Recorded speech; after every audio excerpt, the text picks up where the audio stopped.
ازيكم يا حلوين؟ عاملين ايه؟ وحشتوني كتير. النهارده فقرة جديدة وفيديو جديد، سؤال وجواب. حاجات مطلوبة مننا، الناس عايزة تعرف بتتعمل ازاي. زي مثلا طريقة تثبيت المراية في ظهر شغل المكرمية بعد ما نكون عملناها. هنشوف في الفيديو دوت ازاي نثبت الطارة سواء الخشب او المعدن في المراية. دي اول سؤال اتطلب مننا. تاني حاجة طريقة الريشة. طبعا احنا عملنا فيديو كامل بالتفصيل عن الريشة وطريقة تثبيتها وطريقة عمايلها والكلام دوت.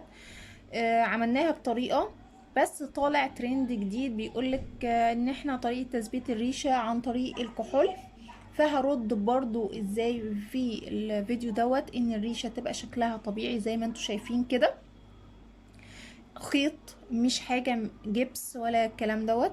وهنشوف الكحول ازاي بنستخدمه وايه اثاره الجانبية او ايه عيوبه وايه مميزاته وايه البديل او الحل بتاعه ايه. هنشوف برضو الكلام دوت في الفيديو بتاعنا. اتكلمنا برضو عن الخامات اللي احنا بنحتاجها في عمل الريشة. قلنا قبل كده ان الخامات اللي احنا بنستخدمها هي الخيط المحلول. انا هنا هستخدم هعمل 3 الوان للريشة. تمام. فاستخدمت الاوف وايت والهافون ودرجة الكافيه. تمام. ده خيط محلول. الناس اللي اول مره بتشتغل مكرميه، ده خيط محلول اهوت يا جماعه، مفهوش اي نوع من البرمه. تمام. ده 3 ملي. طبعا في انواع كتير من الخيط المحلول. ده خيط بيبقى ناعم وسهل التسريح. طبعا كمان علشان اسرح الخيط عشان الريشه معانا فرشة. دي فرشة تسريح القطط، دي مش فرشة مكرمية، مفيش حاجة اسمها فرشة مكرمية، دي فرشة مخصوصة بتستخدم للقطط. في منها مقاسات، انا بفضل المقاس الصغير وفي مقاس الوسط وفي المقاس الكبير. تمام. دي بنستخدمها وحلوة جدا في تسريح الريشة. تمام. برضو من الخامات اللي احنا بنستخدمها ده الخيط المجدول. تمام. عندنا فيديو بالتفصيل عن الخامات، شرحنا فيها الخامات بالتفصيل. ده المجدول اهوت، بيبقى 3 فتلات وملفوفين حوالين بعضيهم، عشان كده بيتسمى المجدول. تمام. ده كمان من الخيط اللي احنا هنستخدمه. عندي الاسطمبة لقص الريشة. نصيحتي ليكي لو انتي مش بتشتغلي في شغل مكرمية، الاسطمبة مش غالية فياريت تشتريها. تمام. موجودة في اماكن كتير جدا، هتظبط معاكي الشغل اكتر من انك تبقي مجرد بالنظر. تمام. ده المقاس التاني في اسطمبة القلب، بتدينا الشكل ده. لو عايزين اشكال الاسطمبات والنتيجة بتاعتها قولولي في التعليقات وانا اوريكم صورة الاسطمبة واشكال كل اسطمبة بيدينا ريشة شكلها ايه. ده الخرز، الخشب الطبيعي. تمام. ده مش الصناعي، ده الخشب الطبيعي زي ما انتم شايفين كده. مش هنحتاج منه كتير، هنحتاج 3 خرزات بس في المراية بتاعتنا. يلا نبدأ المراية بتاعتنا. بصوا يا جماعة، انا فيا طبع مش عارفة ده عيب ولا ميزة، بس حاجة انا بحبها جدا.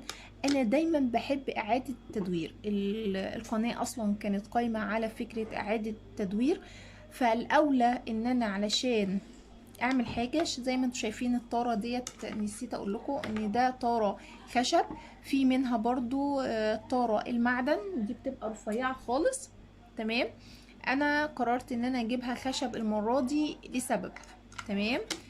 كل الناس اللي سألتني عن المراية كانت طارة معدن، دي انا جبتها خشب لان المراية اللي عندي انا قصتها صغيرة، مقاس صغير، مقاس 17 سنتي زي ما انتم شايفين، واقل طارة مقاسها 20.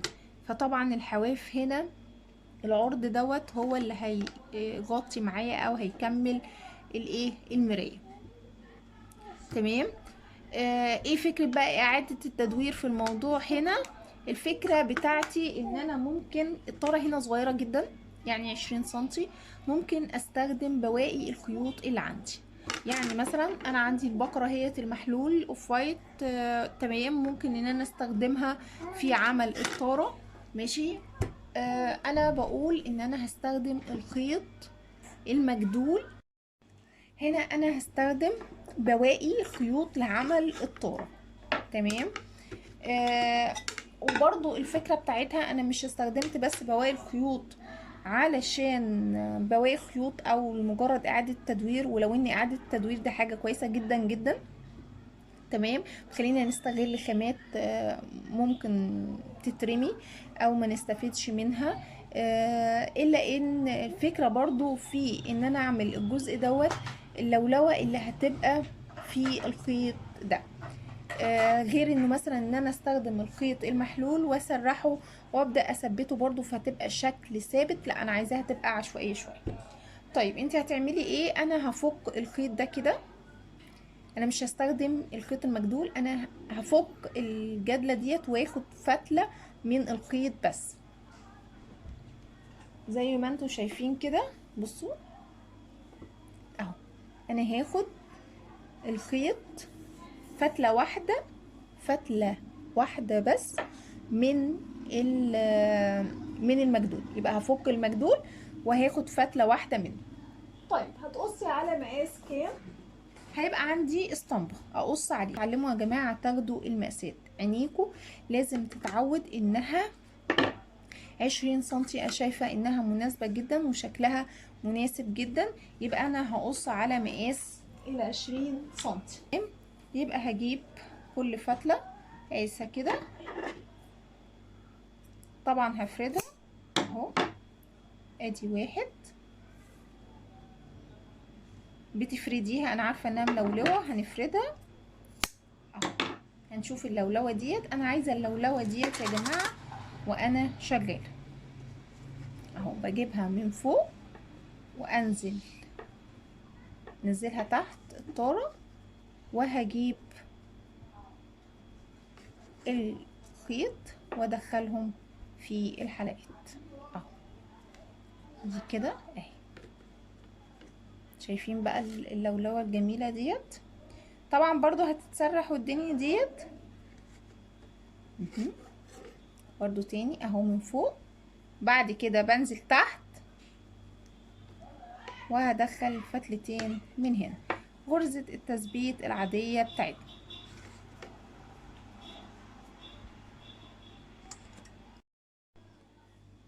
بصوا بقى، احنا هنا قصينا الخيط اهو المجدول طول 20 سنتي زي ما اتفقنا. قصينا الطارة زي ما احنا شفنا. هعدي بس تاني، هنجيبها من تحت الخيط الحلقة المقفولة هي، وهدخل فتلتين الخيط من الحلقة ديت وهشد الخيط. دي اسمها غرزة البداية، علشان المبتدئين لو لسه في حد بيتعلم اصلا يبقى عارف الفكرة ازاي. تاني انا بتني الخيط اهوت، والخيط المتني اهوت احطها فوق الطارة، جيبها من تحت الطارة وادخل فيها طرفين الخيط في قلب الحلقة واشدها.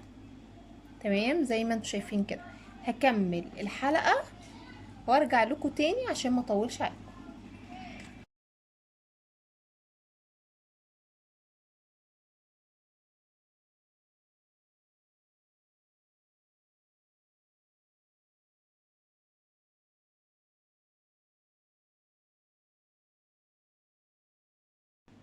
كده الطارة بتاعتي انا كملتها كلها اهوت زي ما انتم شايفين.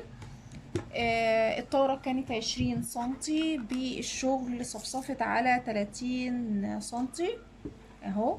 من الجنب ده للجنب دوت بقت 30 سنتي للناس اللي عايزة المقاسات بدقة يعني.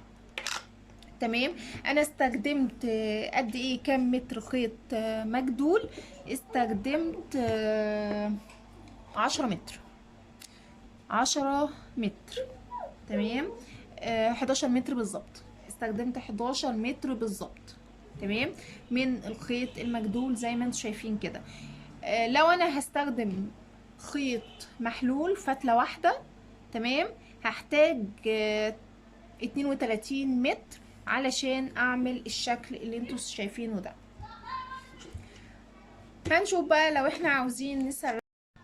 هبدأ بقى ان انا اسرح بالفرشة بتاعتي. لو انت عايزة الشعر دوت يبقى ليس خالص، بكوي بالمكوة الشعر، بس انا عاوزاه يبقى زي ما انتوا شايفين. ده اسويهم في الاخر واقصى، قص زيادة.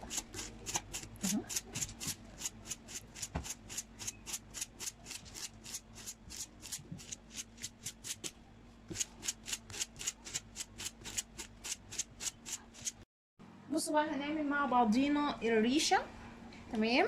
طبعا احنا عملنا فيديو قبل كده عن الريشة كلها بالتفاصيل، وكل التريكات اللي هنحتاجها في الريشة بالتفصيل. بس هنا هنستخدم حاجة جديدة، اللي هي استخدام الكحول. هنجرب المرة دي معاكم الكحول وايه العيوب بتاعته والمميزات، هوريكم كل حاجة بالتفصيل. تمام. فخليكم معايا، ما تجروش الفيديو عشان دي مش مجرد ريشة، احنا هنستخدم حاجة جديدة في الريشة دي المرة دي. تمام. تعالوا نشوف ازاي هنعمل الريشة وتبقى شكلها او ورقة الشجر ويبقى شكلها طبيعي. تمام. فيلا بينا. قصيت متر كامل. قلتيلي قصيتي متر ليه؟ علشان لما اجي اثبت دي على الطاره. تمام. فانا كل اللي انا عاوزاه من تحت الريشه بتاعتي اهيت. ازاي باخد المقاسات يا جماعه؟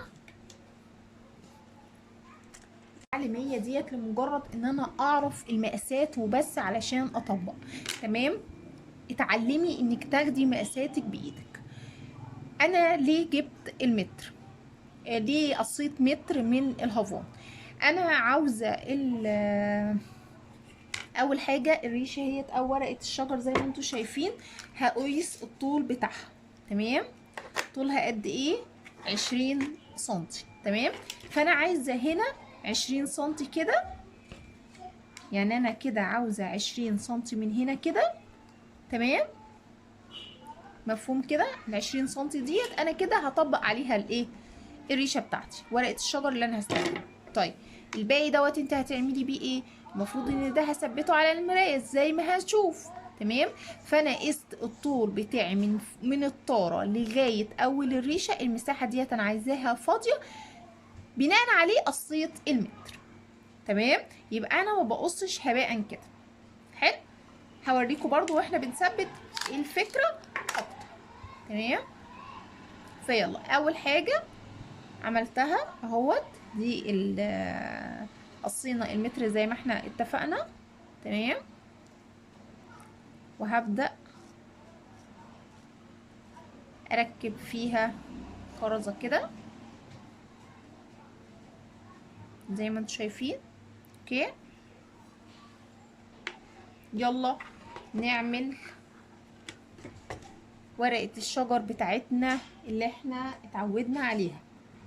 تمام. قلنا دي بتاعها المفروض 19 سنتي او 20 سنتي. حلو كده. يعني هنا 10 سنتي وهنا 10 سنتي. تمام. اهو كده الخيط معانا جاهز. 20 فتلة، طول الفتلة 25 سنتي. يلا هنبدأ. دي طريقة تانية انا بعمل معاكم هنا ورقة الشجر او الريشة. دي طريقة تانية في فيديو تفصيل للريشة وكل تريكات اللي انت هتحتاجيها في عمل الريشة. احنا كل اللي هنعمله في الفيديو دوت زيادة ان احنا هنستخدم طريقة جديدة في التثبيت، طلعت ترند جدا. طبعا ليها مميزاتها وليها عيوبها، هنقول المميزات بتاعتها وهنقول العيوب بتاعتها. تمام. وليكي حرية الاختيار بين الطريقة ديت وطريقة التثبيت التانية اللي احنا عملناها في الفيديو الاصلي بتاعنا. لو تحبي ترجعي ليها وعايزة الرابط اكتبي لي في التعليقات وانا ابعتلك الرابط. تمام. زي ما انتوا شايفين كده. برضو لو حد لسه اول مرة يدخل معانا فهنقوله الفكرة تاني. احنا بنقسم الخيط مرتين اهو كده، قسمناه. هجيبه تحت الفتلة الاساسية والتانية اهيت، ادخل الخيط بين كل حلقة من الاتجاه التاني. اوكي، يبقى تاني اهوت.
بصوا بقى هنا طريقة خلط الكحول.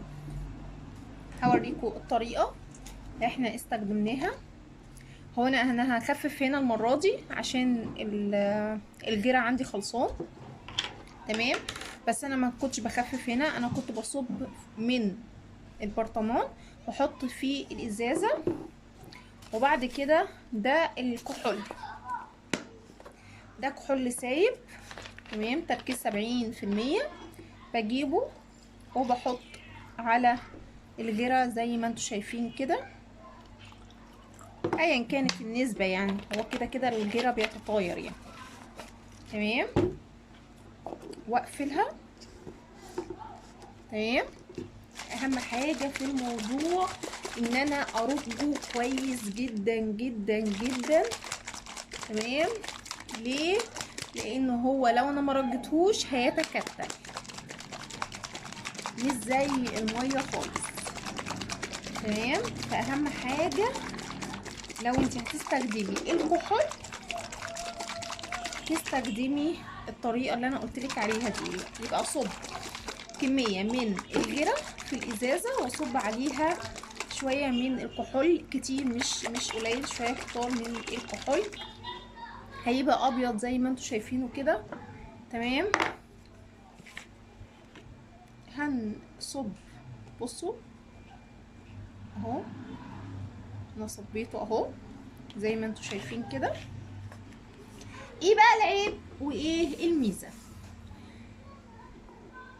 الترند طالع بيقول ان الكحول بينشف بسرعه والكلام دوت. هو مش بينشف بسرعه ولا حاجه يعني، نسبه وتناسب كده.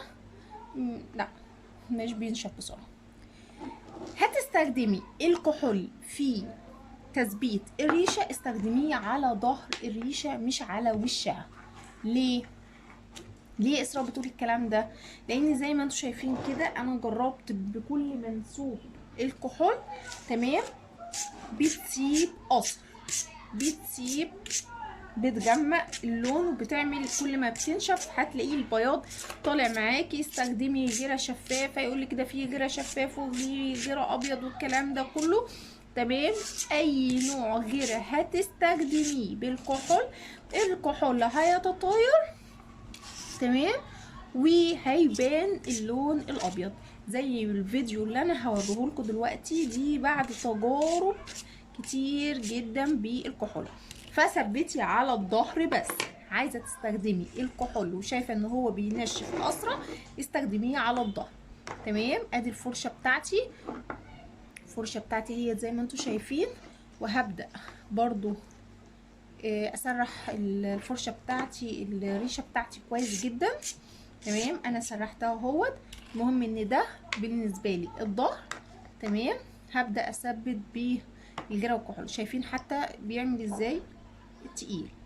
بصوا بصوا، مهما خففتي، مهما خففتي هتلاقي الابيض ده زي ما انتوا شايفين كده. طبعا الموضوع معايا علشان من الظهر مش هيفرق معايا كتير. انا كده كده لسه كمان هحط فازلين على الظهر على الغيره اللي انتوا شايفينها دي، تمام. نفس نوع الجيرة دوت انا مستخدماه في الفيديو بتاع طريقة عمل الريشة بالمية، وكانت شفافة والله يا جماعة. روحوا للفيديو وانتوا تشوفوه، تمام. هو ده عيب الايه، الكحول. ايه الميزة بقى اللي هو بيعملها؟ الميزة ان هو بيشد اكتر من الجيرة بالمية، يعني بيدي سمك كده للريشة. عشان كده بقول لكم اعملوها على الظهر عادي خالص. البياض اللي انتوا شايفينه ده كده كده هيتغطى بالفازلين، بس الوش بتاعي هيبقى طبيعي جدا، تمام. اهو يعني انا عماله اقلب اهو زي ما انتوا شايفين اهو، مهما قلبت هيديني نفس السمك والبياض. هبعد لكم كده وهحط كحول تاني برضو علشان تشوفوا كل التجارب. اهو اديني اهو زودت كحول كتير جدا اهو كمان، ماشي زي ما انتم شايفين اهو. بدوب اهو برضو هتلاقوا البياض زي ما هو، مش هيديني اي نوع من الشفافية. حتى لو هو شفاف خالص هنا، كل ما هينشف هيديني البياض زي ما انا هوريكم في الفيديوهات بتاعتي.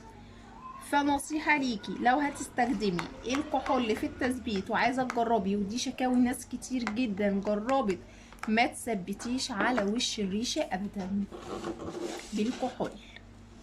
عايزة تثبتي وش الريشة الشعر من قدام، يبقى استخدمي المية بس. عايزة الطريقة والمنسوب بتاع المية هتلاقيه في الفيديو اللي عملناه قبل كده عن الريشة وطريقة عمل الريشة. اهو انا جرأت الريشة كلها كحول اهو زي ما انتوا شايفين. وبرضو كل ما هتنشف هتلاقي بياض وتكتلات. ده مش تكتلات من الجرة، ده عيب طريقة استخدام الكحول. طب لما هي وحشة قوي كده انت استخدمتيها ليه؟ استخدمتها علشان هي بتقل الريشة، وانا هثبت على الظهر بس، زيها زي الورنيش او السبراي الدوب الشفاف، بيدي تقل كده، يعني بيخلي الريشة متماسكة اهو. وهوريكم فيديوهات وصور كتير للريشة بعد ما نشفت. هسيبها تنشف، طبعا مش هتاخد وقت قليل، يعني مش اكتر، بكره لغايه ما تنشف. يعني مش هتوفر لي في الوقت زي ما انتم متخيلين، بالعكس ده تكلفه، يعني الكحول مش رخيص، يعني 50 جنيه كحول. مالها الميه ما اثرتش معايا، تمام. اهي دي نفس الطريقه اللي انا عملتها بنفس الطريقه، وبعد كده جبت الفازلين ولزقته في الظهر، فالشغل بتاعي هيبقى نظيف، مش هيبقى باين منه اي حاجه. بس تعالوا بقى قدام، ريشه طبيعيه يعني ايه ريشه طبيعيه؟ يعني يا جماعه في تسريح، في خيط، مش حاجه كده جبس، مش حاجه كده متغريه، مش حيطه هي، لا حاجه طبيعيه. انا شغاله شغل مكرميه وخيط والكلام دوت، فالريشه شايفين شكلها طبيعيه جدا. يبقى الافضل ان انا اثبتها من الظهر واحط عليها في الظهر الفازلين دوت بالمكوى، او الكوخ عادي خالص. بقص الاسطمبه، هوريكم هقص الاسطمبه ازاي دلوقتي. تمام. والوش بتاع الريشه يبقى كده طبيعي فلافي، ما يترشش عليه اي حاجه، وتبقى حاجه جميله ليها روح. في ناس كتير بتشتكي ان الريشه تحس انها حجر. مش عايزين حاجه حجر، احنا عايزين حاجه طبيعيه، وبرده مش بتتاثر قوي زي ما انتم متخيلين بالحركه. يعني راحت جت اهيت، مجرد ان هنا رسمت ورقة الشجر على الفازلين وقصيتها وبثبتها بالمكوى عادي خالص بعد ما الجرة نشفت في ظهر ورقة الشجر زي ما انتم شايفين كده.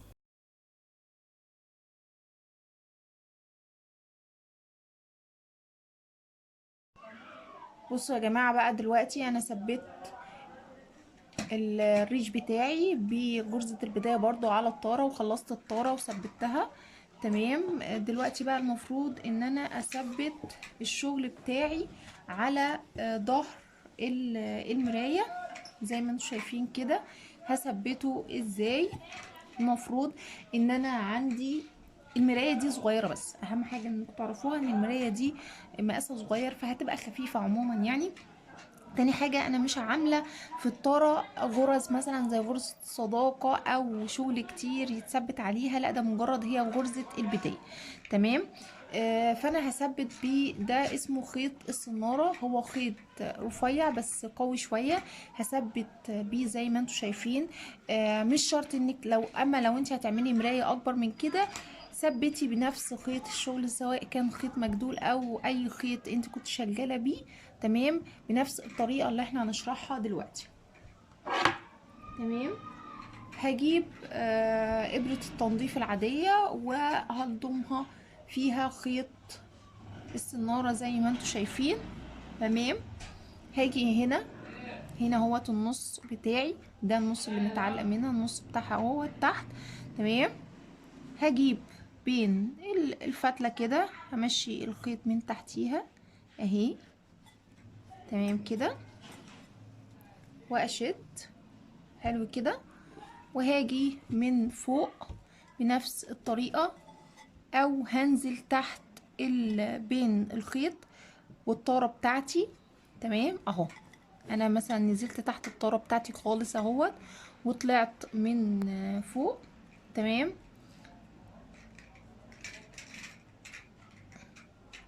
اهي يعني ثبت على الطاره الاساسيه، بس ديت علشان الخيط هيتدارى كده كده بين الشغل اهو. فهبدا اشد بين الاتنين، شد الخيط اهو، الخيط اهو شديته. تمام. مفيش حاجه هتبان قدام، بالعكس هي هتتدارى بين الطار. حلو كده. تمام اهو. انا شلت المرايه خالص اهوت يا جماعه. اوكي. المفروض ان دي تبقى بين الخيط اهو، ماشي كده اهي. فالمراية هتيجي كده حلو كده اهو. واديني شديت الخيط بتاعي. اوكي. هاجي اعمل ايه بقى؟ هاجي مثلا هنا هادي، لسه هي بتتحرك معايا عادي خالص، ماشي. وهشتغل بين الخيط، بين الخيطين كده، الخيوط بتاعتك من ظهر الشغل.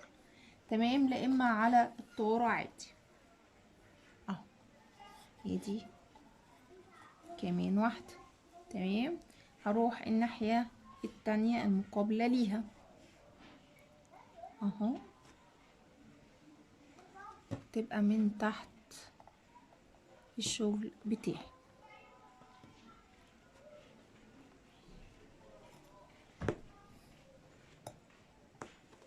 مهم. جيت انا الناحية دي. تمام، هجيب دي كده من تحت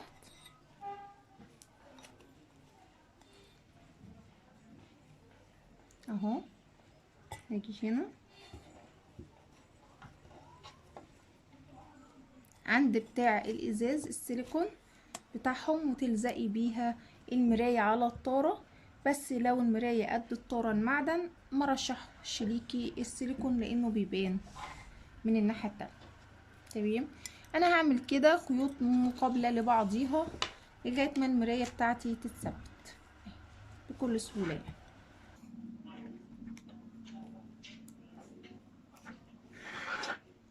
مهم.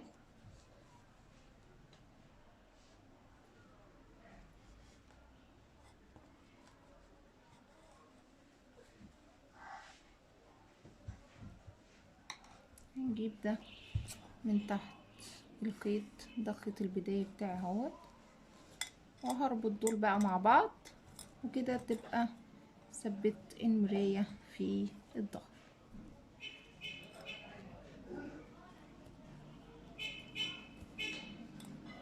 بس كده، بصوا بقى يعني الموضوع، وهشيل الخيط الزيادة وخلاص كده. هي ثابتة جدا كمان، يعني مش هتلاقوا حتى بتتحرك ولا يمين ولا شمال.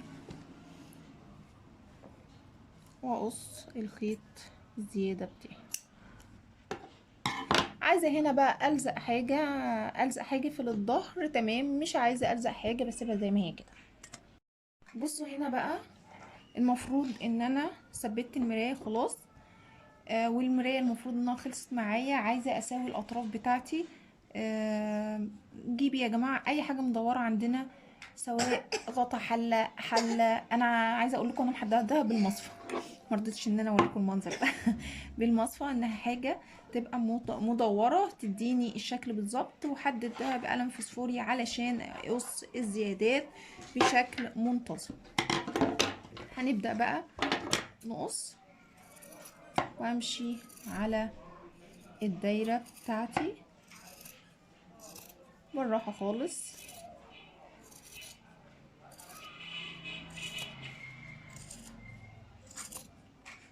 اهم حاجة طبعا في المكرمية هو ان يبقى معايا مقص حامل. تمام، دي حاجة مهمة جدا في الشغل. ديت المفروض الحلقة اللي انا هعلق منها، اوعوا تقصوها.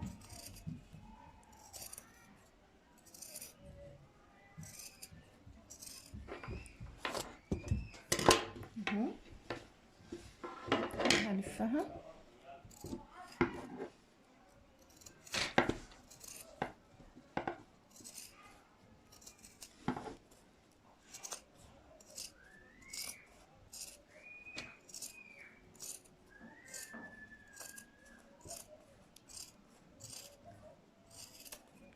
اهي، ان احنا رايحين عند المكان الريش اللي احنا مثبتينه، فلا تقصوا اي حاجة. فراجعوا تاني ورجعوا الريش لورا كده قبل ما تقصوا.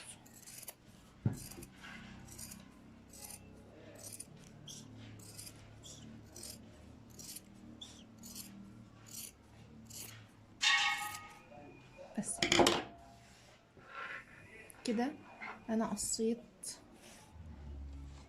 ده الظهر طبعا بتاع الشغل بتاعي.